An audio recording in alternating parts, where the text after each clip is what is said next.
My name is Vaughn, and I'd like to welcome you to the inaugural video of my YouTube channel. The reason I'm starting this channel is because I want to share some of the things that I've learned about World of Tanks for the past 8 years so that you guys can become more successful at the game and ultimately improve the quality of everyone's experience on the North American server.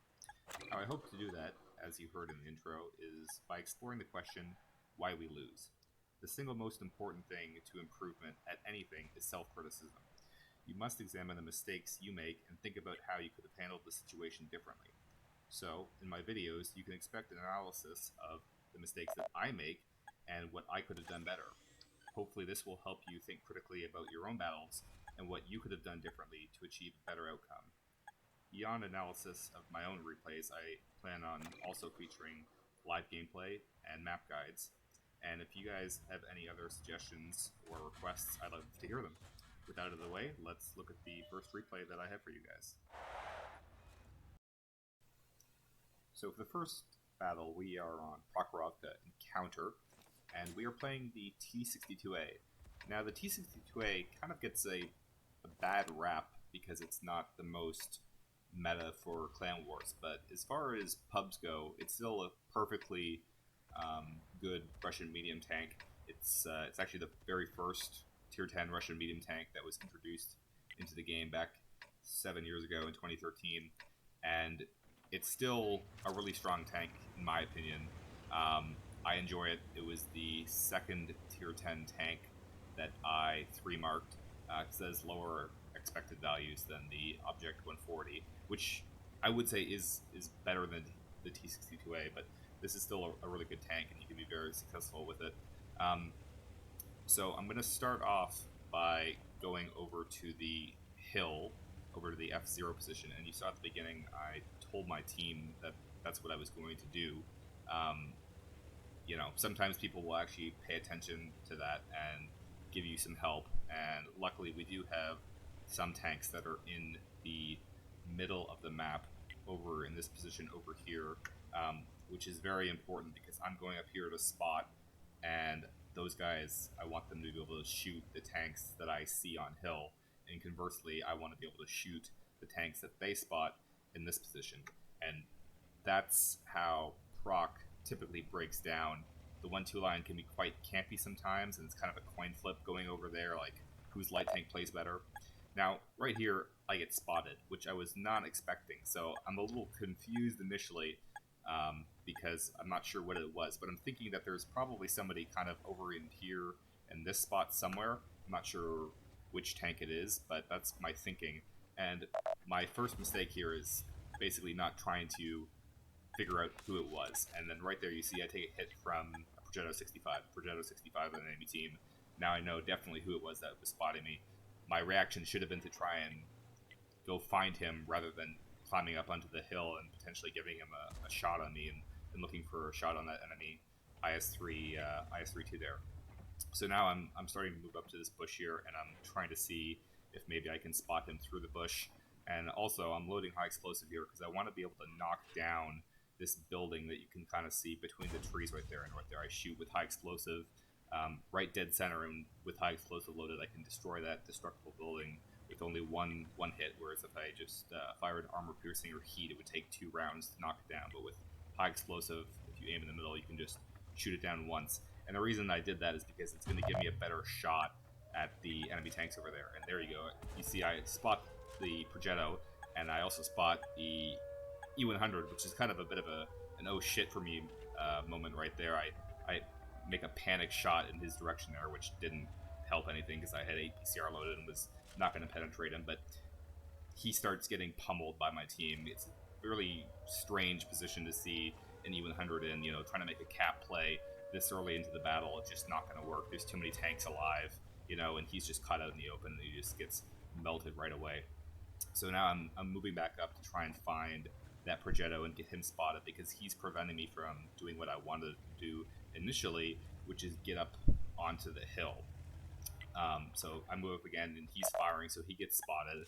I put a round into him. I load heat now because even though there's a lot of destructible stuff potentially in the way, I want heat against the Progetto because his armor is kind of trollish, and I might bounce with APCR, if I get bad RNG and it goes not where I'm aiming, so Heat's got a better chance of penetrating him anywhere. The way that the Progetto's armor layout is, the frontal hull is quite bouncy. The turret can be bouncy as well if you catch it on a weird angle, so that's why I loaded Heat there, even though it's not the thickest of armor. So the Kronwagen on my team, he takes him out, and now I can start moving up to this bush line here at the top and try and spot some enemy tanks for the team. And you can see right there, I spot the 277 who's kind of sitting down low in the bushes there, and I pull back up because I didn't get lit, and I put one shot into him, and you can see the Kron accidentally shot me in the back there. And now I start pulling back because obviously I'm lit as soon as I fire through the bushes at that 277, and he approaches us. And I'm, also be cognizant that sitting up high, I can get hit by the enemy IS-3 too. Now, what I'm doing over here is I'm changing the angle. What I want to do is I want to try and spot that 277 again, and you can do that from this side of the hill as well. And obviously, I'm also looking for shots in the middle, and I get a lucky hit into the back of the Patton there. So ideally, I want to try and keep them down, and you can see I'm reversing up into the bushes here, and I can just ever so slightly back up, and you can see I'm double bush here, and I can fire at that IS-2 with impunity. He can't see me. I'm going to put another one into his upper front plate there, and he ducks down into cover, and then right there, the 277 gets lit. I'm not 100% sure if that was proxy or sitting in that bush. It's kind of weird, but your turret is actually high enough to where you can kind of get spots just over the top of the hill there, and spot tanks that are sitting there. So I spot him, and then I immediately start backing down as soon as I got the indicator that he was lit. Even before Sixth Sense went off, I started pulling back down because I don't want to get hit by that Patton or the IS-2. And now I'm going to move back into the same position again because I want to try and both, get some spots into the middle and kill that Patton if I can, and I want to, again, see if I can spot the 277, or conversely, the tanks that are further back at H0. And you can see right there, I got spotting damage from the Emil, which was at H0, and I was sitting really low, but I don't even know if like the terrain is not quite modeled correctly, but just sitting fairly low down, I can actually spot tanks that are sitting back there all the way at H0. So now I pull up into this bush again, looking for shots and anything, and this is where I make a bit of a mistake. I probably shouldn't have pulled that high up because that Emil was able to spot me, and I get hit once by the enemy Striv. Maybe it was the Striv that spotted me. I guess he was sitting dark in the bushes there, and I got hit once by the IS-2 as well. Now, at this point, because I took both of those hits, and I lost a lot of health there for that overpoke, I decide that I want to leave the hill that I've been playing on for the first 7 minutes, and I want to go to the other flank because I can see that we're having a breakthrough over here, and I want to try and help the team exploit that. And because as well, since I took those 2 hits, I don't have the ability to push over the top with our mill and kill these guys. They have a Striv there who's probably on full health. He hasn't even been spotted yet. They've got the mill there, and they had another medium tank there, the standard B. The standard B is over there as well. So I don't feel that I'm going to be able to achieve anything on that flank anymore. So I make the decision to relocate. And this is something that a lot of less experienced players won't do, is they'll go to a position that they're familiar with, and they'll stay there for a while, but then they'll stay there past the point where they really should, and they're not getting any more use out of that position, and they'd be better served by relocating and going to a different position. And especially because I'm playing a medium tank, I have that ability to do that very quickly. And you can see now these guys are spotted out in the open, and I can catch them out here and put some damage in. So I went around into the T-30 there. I'm looking over to my left immediately because I see that the T-34 is trying to cross over the railway tracks there, and I'm just constantly checking over onto my left flank to make sure that Patton over there can't put a shot into me. There's a waffle that's also over on the left flank. I take another blind shot in the direction of the IS-3 there, and now I put another one into the waffle, who's just sitting high up on the tracks there. And We also have cap pressure on right now, the Conways and cap, which is good because we're actually a tank down right now, even though we're up on hit points, as you can see up at the top. So the enemy team is going to be forced, within the next minute to try and make a play for the cap to get some resets. But I don't want to wait for that. I want to see if I can, achieve some more on my own, because we have a pretty strong positional advantage.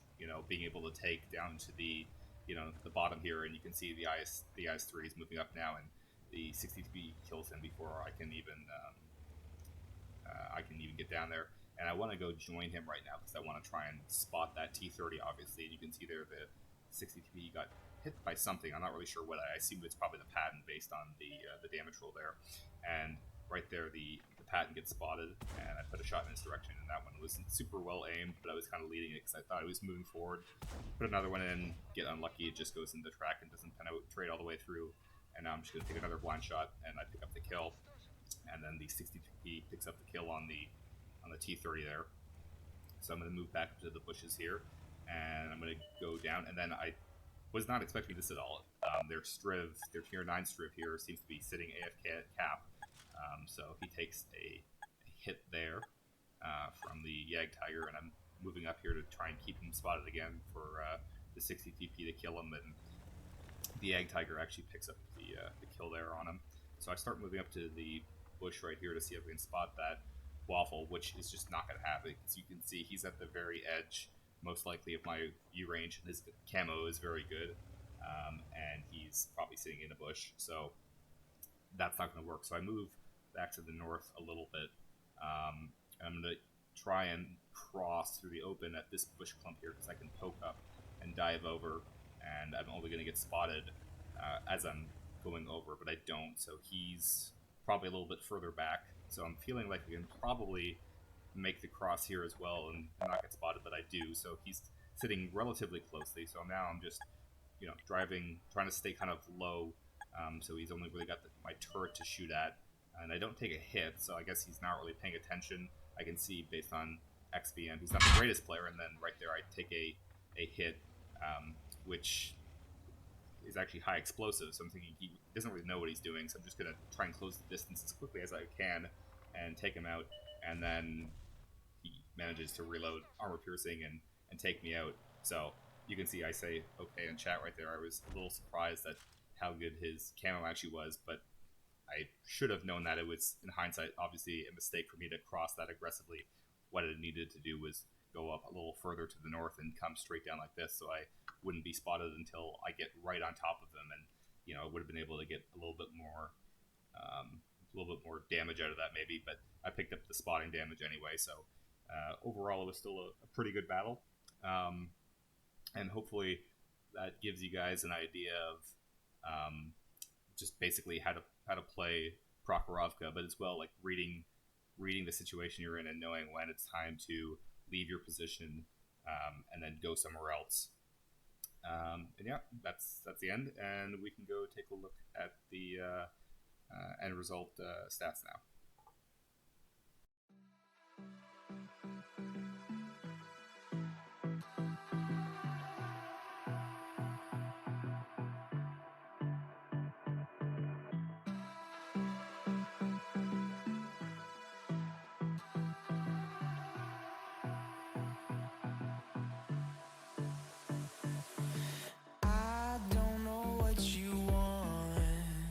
Let's have